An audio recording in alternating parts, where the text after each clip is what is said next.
स्तन ढकने के लिए अगर आज की हाई अथॉरिटीज आपसे टैक्स मांगने लगे तो कैसा लगेगा? अजीब लगता है ना सुनने में। इंडिया की हिस्ट्री में एक ऐसा वक्त था जब औरतों को अपनी ब्रेस्ट कवर करने के लिए टैक्स देना पड़ता था, और ये टैक्स किसी अंग्रेज ने नहीं बल्कि हिंदू पंडितों ने लगाया था।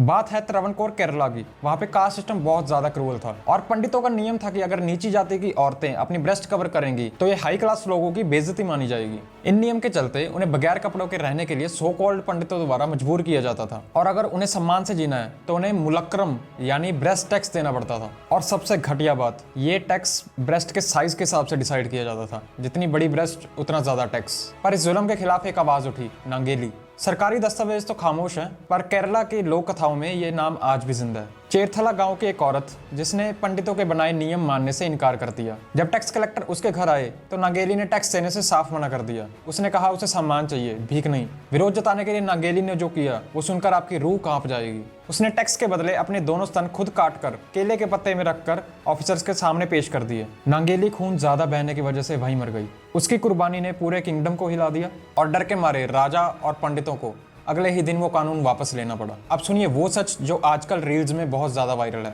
कि टीपू सुल्तान ने ब्रेस्ट टैक्स हटवाया। नो डाउट कि वो बहुत अच्छा शासक था, बट ये पूरा सच नहीं है। असल में ब्रेस्ट टैक्स था त्रावणकोर में और टीपू का राज था मालाबार में। जब टीपू मालाबार आया तो वो वहाँ का कल्चर देख के हैरान रह गया। वहाँ पे भी औरतें अपर बॉडी पे कपड़े नहीं पहनती थी। टीपू को ये कल्चर बेहुदा और अन इस्लामिक लगा, तो उसने तुरंत ही फरमान जारी किया कि कोई भी औरत बिना कपड़ों के नहीं घूमेगी। अगर वो बिना कपड़ों के पाई गई तो उसे सजा दी जाएगी, सबको अपर बॉडी कवर करनी पड़ेगी। फर्क समझिए, एक तरफ पंडित कह रहे थे कपड़े पहनोगी तो टैक्स लगेगा, और दूसरी तरफ टीपू कह रहा था कि अगर कपड़े नहीं पहनोगी तो सजा मिलेगी। अब आप बताएं कौन दरिंदा और कौन नायक? और नांगेली की कहानी भूल मत जाना। अपने ज्यादा से ज्यादा दोस्तों के साथ ये वीडियो शेयर करो ताकि सबको सच पता चले।